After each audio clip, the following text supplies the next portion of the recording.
வணக்கம், வாழ்க வளமுடன். Welcome to Food Mom Kitchen. வாங்க இன்றைக்கி ஒரு சாம்பார் சாதம் பார்க்கலாம். Hello friends, welcome to Food Mom Kitchen. வாங்க இன்றைக்கி சாம்பார் சாதம் தான் செய்ய போகிறோம்.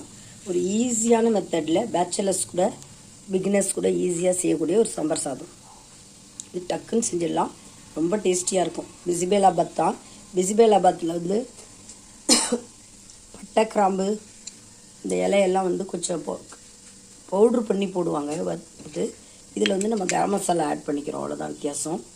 இதில் பார்த்திங்கன்னா கத்திரிக்காய், தக்காளி, அவரைக்காய், டர்னிப், வெங்காயம், இது கருவேப்பிலை ஆட் பண்ணிக்கிறோம். கருவேப்பிலை தேவையான மசாலா பொருட்கள் பார்த்திங்கன்னா ஆல் பர்பஸ் மிளகாத்தூள் தான் இது. நம்ம இப்போ தனியாத்தூள் மிளகாத்தூள் இப்படி தனித்தனியாகவும் போட்டுக்கலாம், ஆல் பர்பஸ் மிளகாத்தூளும் போட்டுக்கலாம்.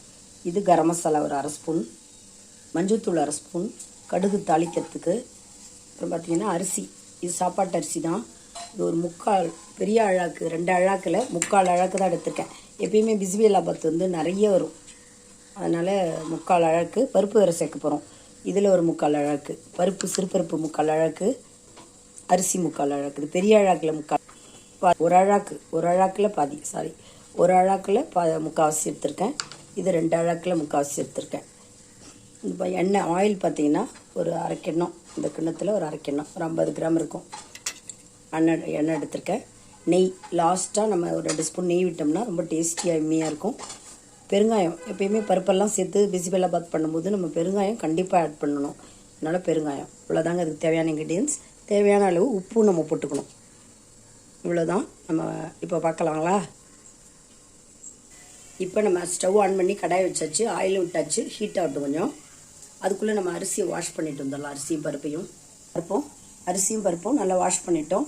இப்போ காய்கறியும் நம்ம கொஞ்சம் வாஷ் பண்ணிக்கலாம். வாஷ் பண்ணி தான் க்ளீன் அரிஞ்சு வச்சுருக்கேன். கடுகு போட்டுக்கலாங்க. இது லாஸ்ட்டில் தாளித்தாலும் தாளிக்கலாம், நம்ம ஃபஸ்ட்டே தாளித்தாலும் தாளிக்கலாம், நம்ம இஷ்டம் தான். அது டேஸ்ட்டு லாஸ்ட்டில் தாளித்தா இன்னும் சூப்பராக இருக்கும். பெருங்காயம் அரை ஸ்பூன் அளவு போட்டேன். இதில் வந்து வெங்காயம், ஆனியன் போட்டுக்கலாம். இப்போ அடுத்தது கத்திரிக்காய்,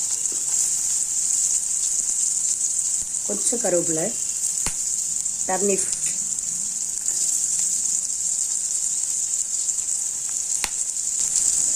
நெக்ஸ்ட்டு அவரைக்காய் பார்த்திங்கன்னா எங்கள் வீட்லேயும் காய்ச்சிது, நாங்கள் கடையிலையும் வாங்கினோம், எல்லாம் சேர்த்து போட்டுக்கிட்டேன்.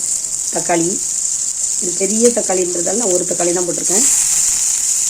மத்தியானம் ஒரு வேளைக்கு தான் நாங்கள் 4 பேர் தான் சாப்பிட போகிறோம். பிசிபேலாபாத் எப்பயுமே நிறைய வரும், பருப்பெல்லாம் சேர்ந்து பண்ணுறதால நிறையா வரும்.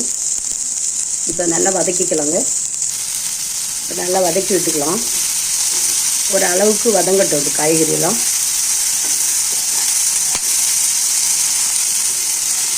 இது ஒரு ஈஸி மெத்தடுங்க. சாம்பார் சாதம்னு சொல்லிக்கலாம், பிசிபேலாபாத் சொல்லிக்கலாம். இது யார் வேணாலும் செய்யலாம், டக்குன்னு செஞ்சிடலாம். ஒரு அர்ஜென்சியாக நம்ம வெளியில் போகிறோம், டக்குன்னு சாம்பார்லாம் வச்சுக்கிட்டு இதெல்லாம் பண்ணிகிட்டு இருக்கிறத விட எல்லா காய்கறியும் சேர்த்து நம்ம இதை மாதிரி செஞ்சால் நல்ல டேஸ்ட்டு இருக்கும். இது பார்க்க சிம்பிள் மாதிரி தெரியும், உங்களுக்கு டேஸ்ட்டு செமையாக இருக்கும்.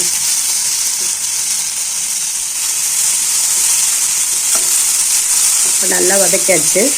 இதில் வந்து பார்த்திங்கன்னா மிளகாத்தூள் 1.5 ஸ்பூன் அளவுக்கு மிளகாத்தூள் போட்டிருக்கேன். அவங்கவுங்க வீட்டு காரத்துக்கு தகுந்த மாதிரி போட்டுக்கோங்க. நான் 1.5 ஸ்பூன் போட்டிருக்கேன். அரை ஸ்பூன் மஞ்சத்தூள். அடுத்து கரம் மசாலா, அதுவும் ஒரு அரை ஸ்பூன். கரம் மசாலா ஒரு மசாலா டேஸ்ட்டு கொடுப்பாருங்க இந்த பிசிபேலாபாத்துக்கு, அதுக்காக தான் கரம் மசாலா. இல்லைனாலும் நம்ம பவுட்ரு பண்ணி போடலாம், பட்டை கிராம்பு எல்லாம் பவுட்ரு பண்ணியும் போடலாம். நான் கரம் மசாலா தான் போட்டிருக்கேன். நல்லா இப்போ வதக்கிட்டோம். இதில் பார்த்திங்கன்னா ஈஸி மெத்தடுங்க, இது ரொம்ப சிம்பிள் மெத்தடு. இதுலேயே நம்ம ரைஸும் பருப்பும் வாஷ் பண்ணி வச்சுருக்கோம், அதையும் போட்டுரும். அதையும் ஒரு பரட்டி விட்டுடலாம். ஸ்லோ ஃபயரில் வச்சுட்டு இதையும் மிக்ஸ் பண்ணிக்கலாம்.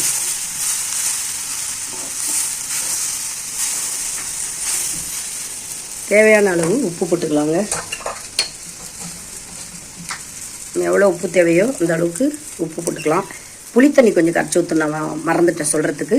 புளி ஊற வைக்கணும். ஒரு சின்ன நெல்லிக்காய் அளவு புளி ஊற வச்சுக்கணும். சாம்பார் சாதத்துக்கு புளி முக்கியம் இல்லைங்களா, அதனால் அதையும் நம்ம கொஞ்சம் ஊற வச்சுப்போம். இப்போ இது வதங்கிடுச்சு, இதை நம்ம அப்படியே ட்ரான்ஸ்ஃபர் பண்ணிக்கலாம். இப்போ நம்ம 2 அழாக்கு போட்டிருக்கோம், காய்கறி கொஞ்சம் இருக்குது, அதனால் 6 அழாக்கு தண்ணி ஊற்றணுங்க. 2க்கு 4 தான் ஊற்றுவோம், 2 எக்ஸ்ட்ரா ஊற்றிருக்கோம். நம்ம 6 அழகு தண்ணி நல்லா கொதிக்கட்டும். கொதிச்சோன்னு நம்ம போட்டுடலாம். அப்படியே போட்டோம்னா கொஞ்சம் வேகிறது ஈஸியாக இல்லாமல் இருக்காங்க. தண்ணி கொதிக்கட்டும். புளி தண்ணியும் இதிலையே கரைச்சி ஊற்றிக்கலாம். ஒரு லெமன் சைஸு புளி கரைச்சி வச்சுருக்கேன், அதையும் இதில் ஆட் பண்ணிடுறேன் நான்.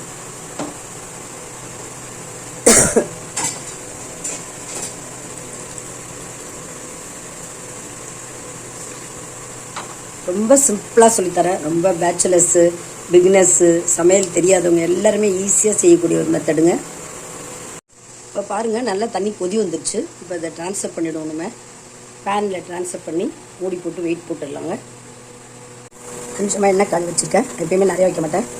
ஜவ்வரிசி வத்தல் வறுத்துடுத்துலாங்களா? சாம்பார் சாதத்துக்கு ஜவ்வரிசி வத்தல் சூப்பராக இருக்கும். வத்தலே இல்லை, எந்த வத்தலுமே சூப்பராக இருக்கும். ஜவ்வரிசி வத்தல்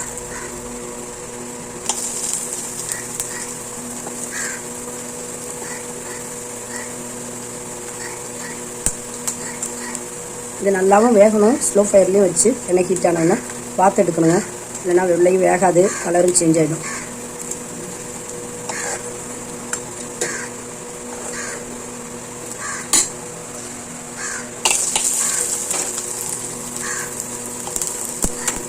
குழந்தைங்களுக்கு ரொம்ப பிடிக்கும்.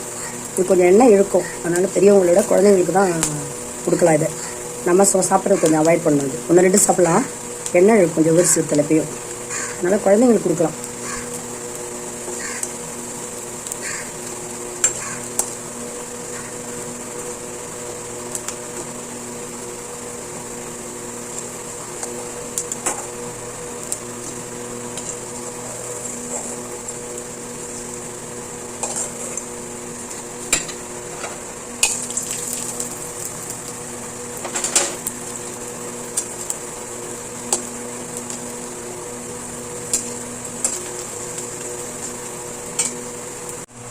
பாருங்கள், சாம்பார் சாதத்துக்கு வத்தலும் வறுத்துருக்கோம்.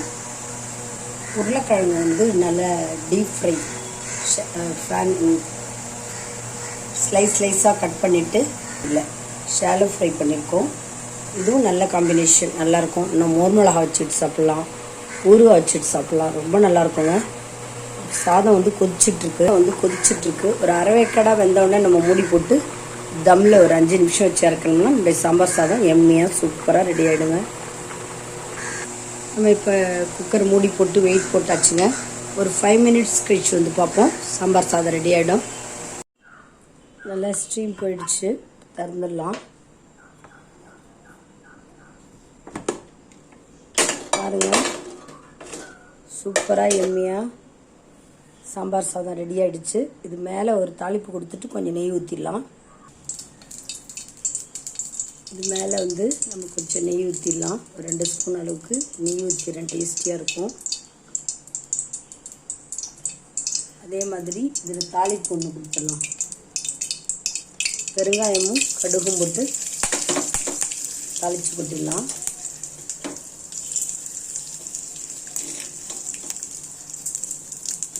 கடைசியாக தாளித்தா அது ஒரு டேஸ்ட் இருக்கும். ஆனால் நம்ம லாஸ்ட்டில் கொஞ்சம் ஒரு தாளிப்பு கொடுத்துடலாம்.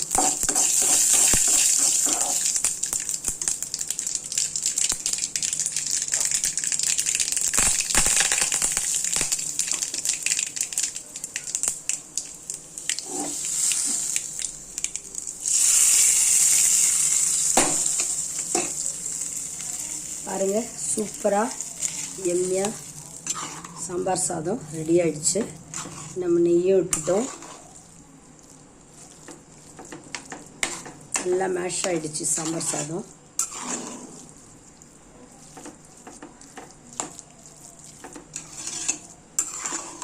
நல்லா கிளறி விட்டாச்சு. இப்போ நம்ம டிஸ்பிளேயில் பார்க்கலாங்களா?